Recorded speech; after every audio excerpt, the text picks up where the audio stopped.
বলেন তো না আল্লাহর কাছে কে বেশি দামি, আপনি নাকি আমি? বিশ্বনবী বললেন, হুসাইন আনাল আমজাদ, আমি বেশি দামি। হুসাইন বলল, নানাজি আমি মানি না, আনা লা ওয়াফিক, আমি মানি না নানা। কেমন করে আপনি আমার চাইতে বেশি দামি হন? আপনার চাইতে আমি বেশি দামি। বিশ্বনবী বললেন, হুসাইন আমি হলাম নবীদের নবী, আখির নবী বিশ্ব নবী, আর তুমি হলা আমার উম্মত, তোমার চাইতে আমি বেশি দামি। হুসাইন বলে, নানাজি আপনি ভুল বললেন, আপনার চাইতে আমি হুসাইন বেশি দামি। সুবহানাল্লাহ কইবেন না?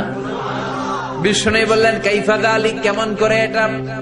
হুসাইন বলল, নানাজি তাহলে বলেন তো আপনার আব্বার নাম কি? বিশ্বনবী বললেন, আমার আব্বার নাম হলো আব্দুল্লাহ। কি নাম? হুসাইন বলেন, আনা খালি আব্দুল্লাহ, লাইসা ক্বাবলাহু ওয়ালা বা'দাহু শাই। খালি আব্দুল্লাহ,